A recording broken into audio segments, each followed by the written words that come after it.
This video is intended only for people to see how to change the factory gas piston that comes with the gun or to clean their VRF14. It is not intended to modify this gun in any way, okay? It's just there for folks to know how to clean their guns because a clean gun is a happy gun. What's up, YouTube? Murphy Firearms Training here. I have got the Rock Island Arms VRF14, and I want to do a takedown video. So how to take this thing apart, how to change out the light cylinder for the heavy gas, the light piston for the heavy gas piston. This says on it heavy loads.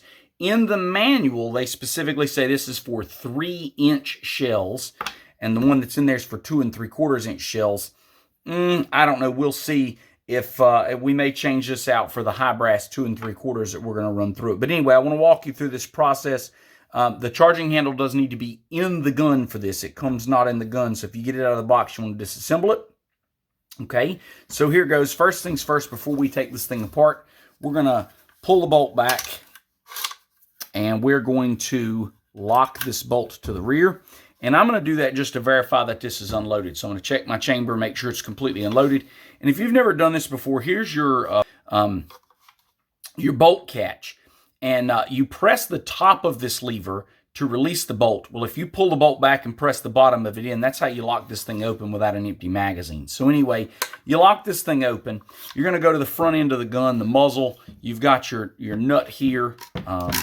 On most of your shotguns, this actually holds the barrel to the magazine tube for tube-fed guns. You're going to take that loose. There was a lot of crud. There's still some. I didn't get it all. But there's a lot of crud where the plastic has rubbed, actually. You can see that there. It's a cheap gun. You know, I'm not going to complain too much.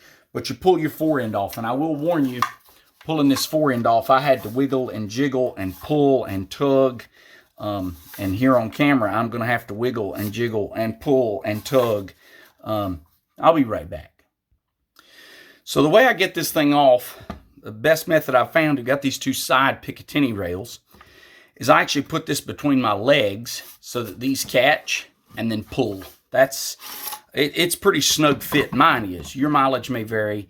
You can see the kind of the crud and the threads from that plastic. There's some of the plastic from the forend. So that's step one. Okay, step two is you've got a barrel nut.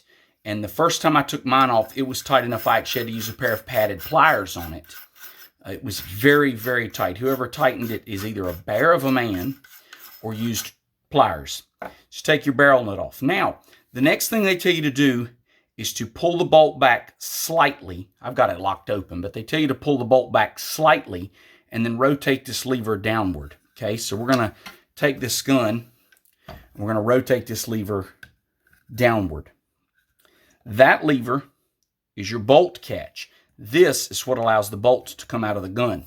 So with that lever rotated, you're going to wiggle your barrel and pull your barrel out. Now, at this point, it won't go any further because the bolt's locked open and the carrier's holding it. So what you're going to have to do, I like to put the gun against my belly. Okay, so I put the gun against myself here.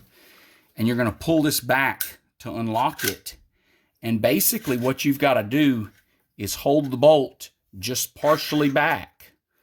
So I've got it held with my thumb here. Hold that bolt partially back and get that barrel out. Now, I let this gently sit against the frame. That's my bolt handle. Let that sit against the frame. That handle's the only thing holding this bolt in right now because I've already rotated that bolt release down. I would stop here if my goal was to change pistons. So you take out the light piston. You can see that it was test fired.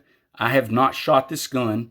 This is how it came out of the gun from the factory. So you can see it was test fired. And you would put the heavy piston in, and then you'd put the barrel back on. Okay, I'm going to leave the light piston on because it says for 2 3/4-inch shells, and that's all I'm going to be shooting in it. So I'm going to leave that on. Now to finish disassembly, what you would want to do, you actually want to pull this bolt back, okay? And this is the fun part. So you pull this bolt back. I'm going to use my fingers and just press here. And you would pull this bolt handle out, like so, as I beat the barrel up with the gas tube there, okay? And then you pull the bolt and the carrier off. And per the manual, this is completely disassembled. Now, you could split this upper from this lower and get in here and see the buffer area and all of that. There's 2 E-clips that hold these pins in. But per the manual, that's as far apart as we're supposed to take it as owners. So that's fully apart. Now to put it back together, and of course you'd clean your bolt and you'd clean your carrier and all of that. To put this back together, it's really like a lot of semi-automatic shotguns. It's got the locking bolt. And you can see I was showing you guys that detent in my video where I purchased this. There's your detent there that holds your charging handle. So your charging handle really not going very far to operate that. So you're going to put your bolt, so that's your locked position.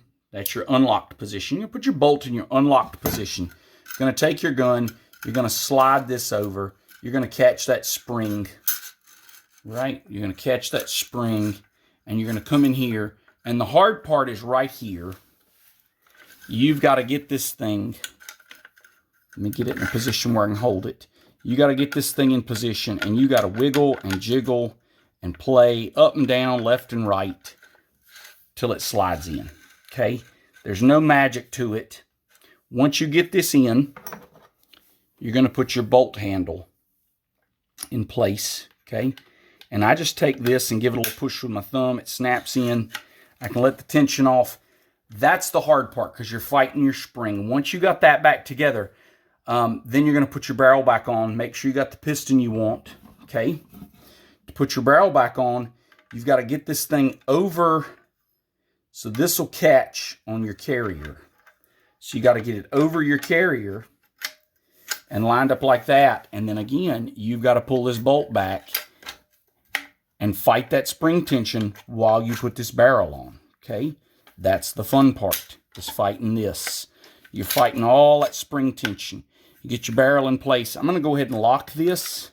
And again, to do that, I'm just pushing right there on my bolt release, okay? Lock that. That way I'm not fighting that spring. Go ahead and remember to rotate this lever. That's your bolt catch. If you don't rotate that, your bolt handle is going to be slamming against, or the face of your bolt is going to be slamming something it shouldn't inside. So make sure you rotate that bolt catch back, okay? Now, you're going to put your locking nut back on your barrel. Boy, oh boy, that's a lot of threads. You're going to thread and thread and thread and thread and thread. Hooray. It's a lot of threads.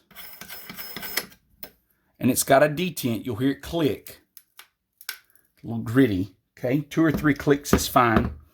Then you're going to slide your forend back on. It's this giant, if you go in the right direction, it helps. This giant forend. You'll know you're right because this piece in the back will line up, okay? So if you push it on and you feel like it's stopped, like it kind of catches right there, but you can see there's this huge gap back here. It's not done. It does kind of stop there at the end of the barrel, but you know you're not done. And again, you just jiggle and jiggle, and you feel it snap into place, and you see this is all lined up here. And you see this stops just shy of the chamber. This actually goes over the chamber. It's cut out for the chamber. So all of that's good, and you got plenty of thread showing up here. Okay, so then what? Put your cap on, and again, your cap's got a little detent. It'll make the clicks just like any shotgun you've ever owned. You get a few clicks till it's nice and snug. Voila, you are reassembled. And you see with the bolt catch engaged and the barrel on, the charging handle stops well shy of the frame versus when I had this flipped down and the barrel off, this handle went all the way to the edge of the receiver here. So you do not want to, when you let this bolt forward and this bolt catch is flipped, do not let the charging handle slam into this thin piece of metal where the chamber mouth is, okay? If you do that, you're going to damage your gun. So ease that forward when you let this rest on that, okay? So anyway, that's your disassembly video for the Rock Island Arms VRF14. Guys, we appreciate the support. Every time you support this channel, it helps us make more videos. Let us know if you want to see something, and we appreciate it. Like and subscribe. Have a great day.